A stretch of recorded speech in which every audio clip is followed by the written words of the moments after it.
With immense pleasure, I would like to welcome all of you to the 7th edition of KLF.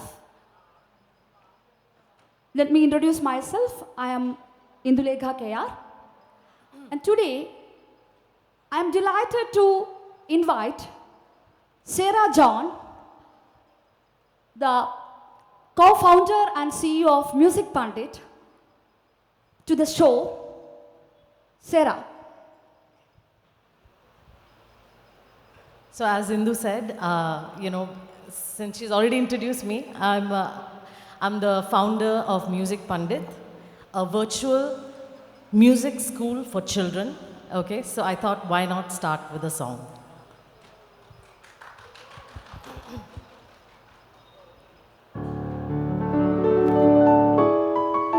And if you know it, sing along. I'm nothing special, in fact, I'm a bit of a bore.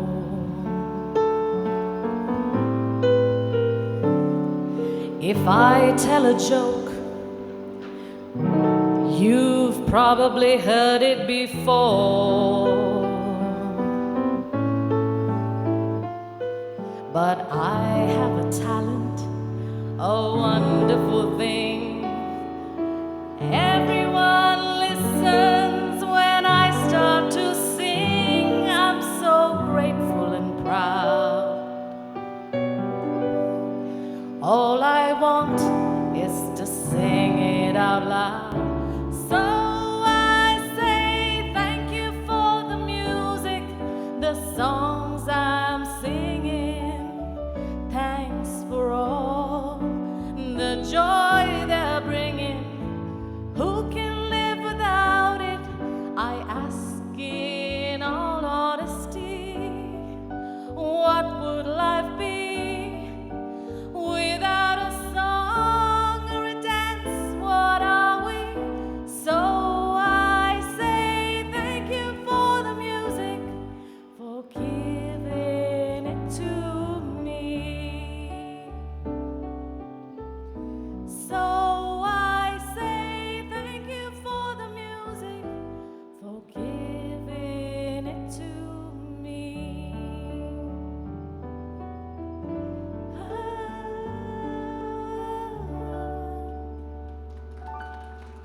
Wonderful, Serah. Wonderful, Serah. So, Serah is basically an engineering graduate and she did her MBA from the University of Rochester, New York. She has been singing and playing music over 30 years, right? Okay. Other than a musician, she is a well-known speaker and she delivered her lecture at the prestigious institutes like ISB and IIM. And she was also the recipient of many prestigious awards like Times Power Women Award in 2018. Serah, could you please tell us a little about your background? Sure, I think you've already covered a lot of things, Sindhu. I am an MBA from the University of Rochester. I'm one of those engineers who never used my engineering degree. And I'm a musician, so I'm trained as a Western vocalist. And I play a lot of instruments as well. Okay, but I think more than anything, I'm that person who loves to learn, who's very interested to try new things. So that's a little bit about me. Is there any reason for you to choose Western music? That is what I just want to know. We just want to know, actually. Definitely. So it comes from home. My mother was a singer, and she used to sing a lot of Western music, majorly influenced by people like Usha Uthup at that time. And she still sings, although not professionally. So I think it's the inspiration from there that really got me into, looking at or listening to Western music. I was influenced by it heavily throughout my school days. In college, of course, I started following it more on my own and I expanded into various different genres of music as well. So in Western itself, I'm trained in pop, in rock, and in jazz. So that's the kind of range that I can do, yeah. So, how did you come to music industry? I mean, music business. So how do you become a music woman? I mean, music business woman. Right. It seems very off from what I was doing in the past. In fact, I was in banking previously, and before that, I was with a tech startup in Bangalore. So it seems very strange that I got into music, but I think it was something that I always wanted to do. And even if you see, like from childhood, I would always say that I wanted to get into music, and not necessarily only as a performer, but also into teaching music. Because I was somebody who loved music. Like my mom used to say that I could sing before I could actually, speak a full sentence. So I'm that passionate about music. And so from there, but I never enjoyed my music classes.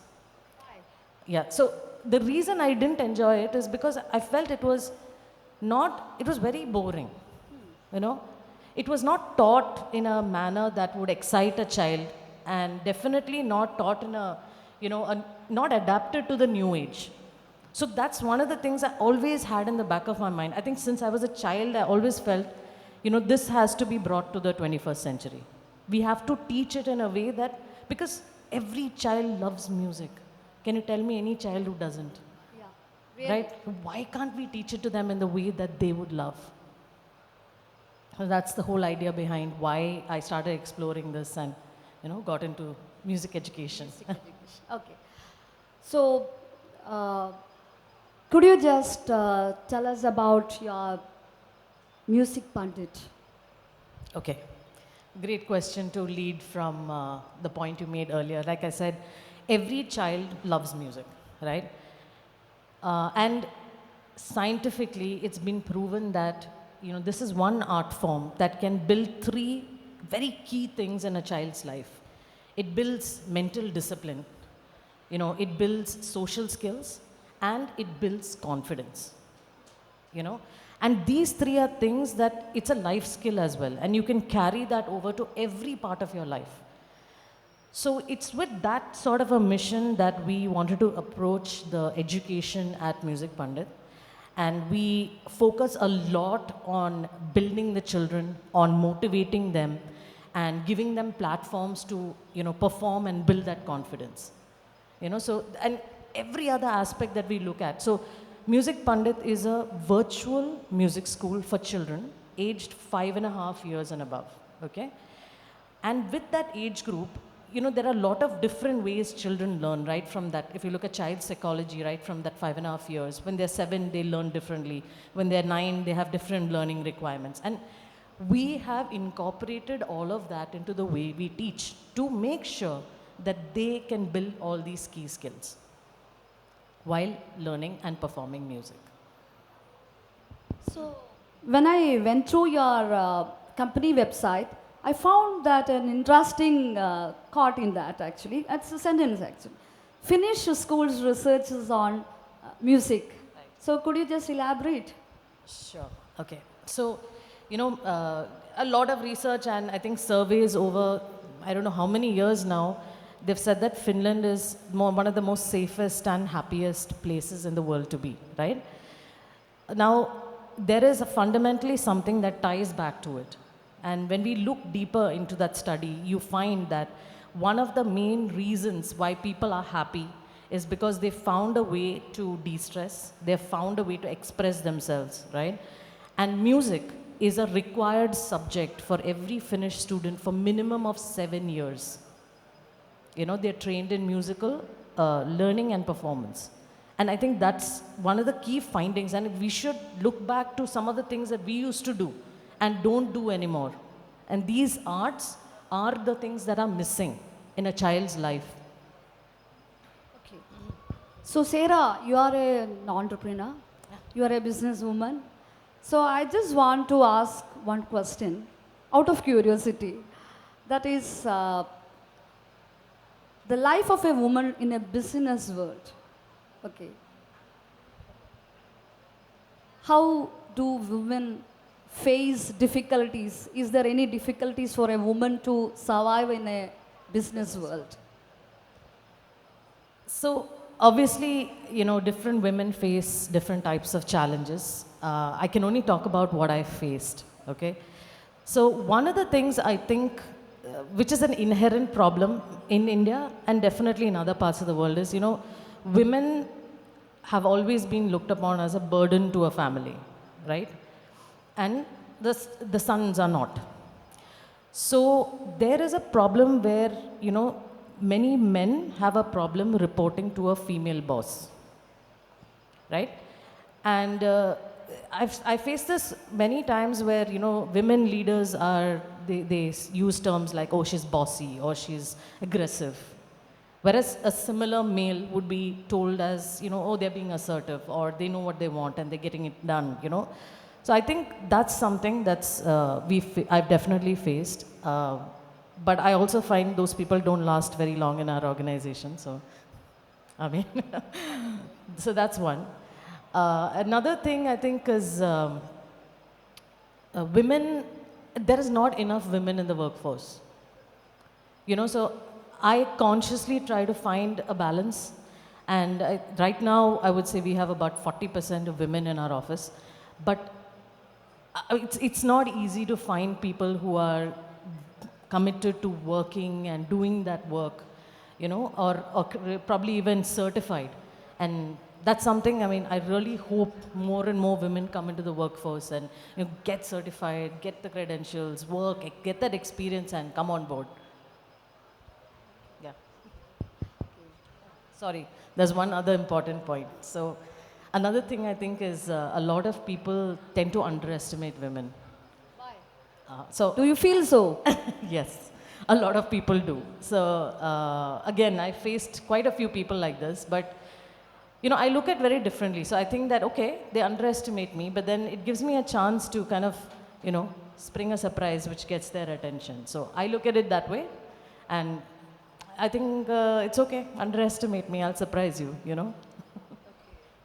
So, as a businesswoman, definitely you have stress. So, how do you manage your stress? It's a secret through music. You got that right. So, my favorite way of de-stressing is singing, believe it or not. But it's actually, again, it's a scientific thing.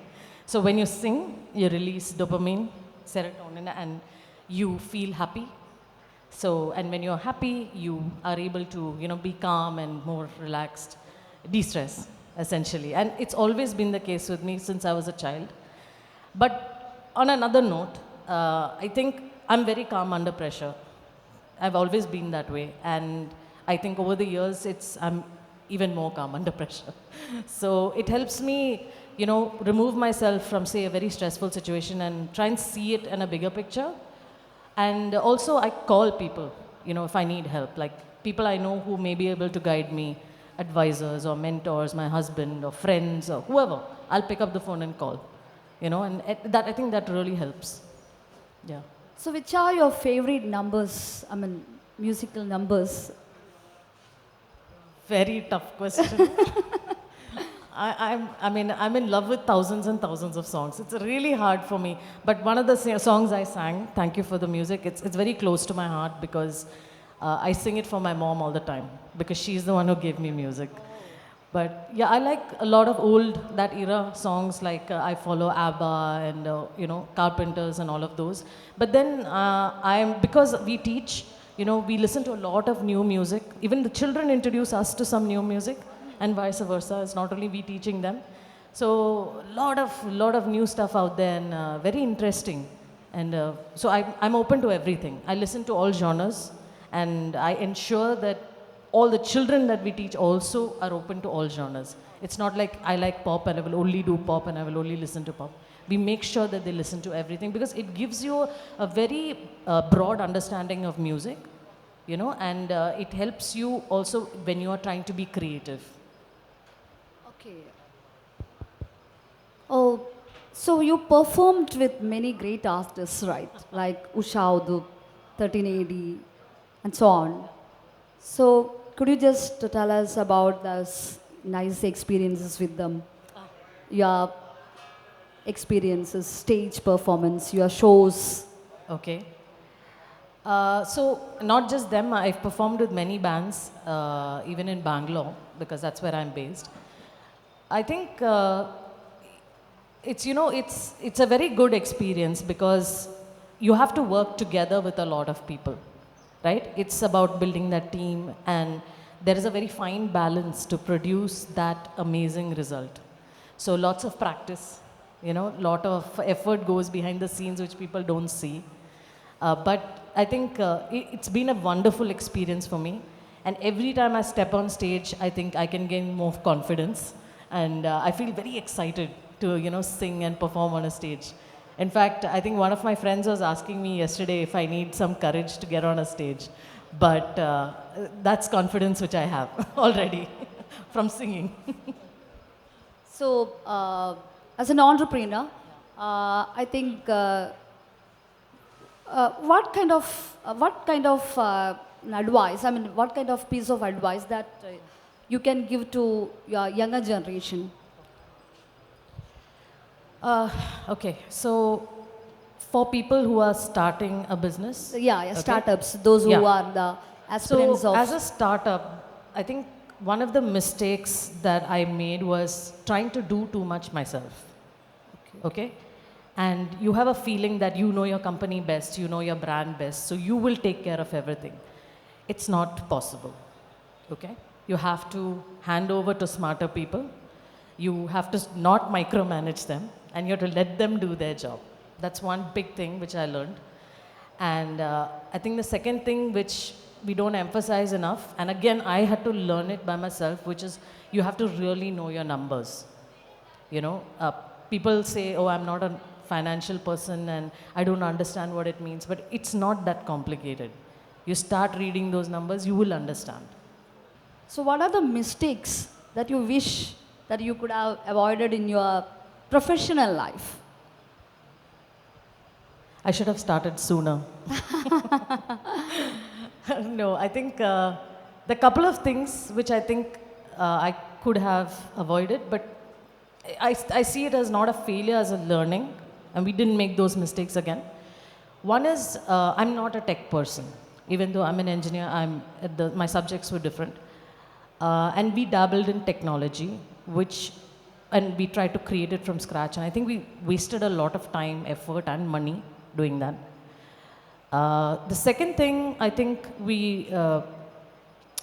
mistake was, like I already mentioned this, but trying to do too much ourselves. And the third one was one very important one which I want to talk about, which is, well, it's not coming to mind right now, but yeah, I think these would be good points. Yeah. Just want to know what are your suggestions to build up team spirit among among your workforce, your band members, your company. So, what are the steps that you do for that? Okay. So I think inherently startups have a lot of buzz in the company because it's young and vibrant and there's a lot going on. So it's a very exciting place to be generally. But because you're a small team, I think it's very, very important to hire the right type of people. So we take a lot of time and effort to get the right person. And we very much focus on hiring the right type of attitude, not skill. Because skill you can teach. But if they're not open-minded, if they don't have that kind of a problem-solving nature, it's very difficult. Yeah. Okay. So now I think it's the time for audience interaction. Okay. I think they have questions. Okay. Hello. Yeah. So I think my question to you would be is I grew up learning both Eastern and Western classical, one after the other. I think my parents initially put me in Eastern classical for a brief while, say 7 years or so, and then Western classical. It was, I think in simple words, it's the Ilaiyaraaja album that which he released was when Bach met Tyagaraja. If you have seen that, that's a beautiful combination. And I think eventually did have a shock. And my question to you would be is when my godson, for example, a simple, how do I introduce him to music? And it's so overwhelming. You just don't know what the right way is because you feel like every way is sometimes is great, and you just don't know how. Since you spoke about pedagogically introducing it to them, and whether it's just vocals for them or instruments, or how do you give them such a free space for them to really get into what they would like? That's a very good question. What's your name? My name is Bachas. Ratchas. Okay. Yeah. All right. Great question. Okay. So this is something that I get asked all the time, right? How do you introduce children to music the right way? How old is your godson? 7. Okay. So 7 is a pretty good age for him to actually start getting into formal music education. Okay. Typically, we say from 6, it's a good age because parallelly they're going to formal school, right? So they start getting used to a particular format, to structure and all of that. So until that age, we would never recommend making them sit down and learn like in a classroom environment and all of that. So until then, it's more like a free form, free flow kind of a learning that we would recommend. You know, play music around the house, give them, things like, maybe utensils and sticks, and let them play around and create their own music. Let them fall in love with it, let them, find interest in it, and then you can slowly introduce them to music in a formal way. And the formal way is, I would suggest that first you need to find somebody, if you're planning to teach yourselves, start with the absolute basics. Don't try and use a lot of technical terms, at least until they're about 8. And then slowly start introducing the same thing, but you can use the more technical terms. So until then, it should be a more fun and very, very engaging sort of learning where they can actually see the results. Yeah? Simple sort of goals. Yeah. Okay, so in early days, it's not so much about Eastern and Western. You're talking about Carnatic, I'm suggesting? Okay. So, see, all of them have the same base, right? Your pitch, rhythm, your basic sense of that has to develop, right? And nothing is wrong. You find somebody good who can teach them in a particular style, take it up. Otherwise, look at the child's interest. If they are interested in Western, please go with that. Yeah. Good evening, madam. I'm here. Sorry? Yeah, here. Straight. Oh, okay. Yeah. I'm so sorry. Yeah. Go ahead. I'm already 44, but I think I have a skill in music, and I think I have good voice also. In this age, is it possible to be a singer? Because there is a technology, there is a karaoke, and so many avenues are there. So, what is your take on that? So until you have some medical condition, I genuinely believe that everybody can sing, okay? But the thing is that a karaoke app will not make you a singer. You'll have to practice, and there are lots of different types of exercises that you need to use to develop your muscles to sing. So that's what you would need to do. And maybe you can still become a singer. Any other questions? Okay. So with this, we are going to wind up this session. Thank you all for being with us. Thank you. Thank you so much.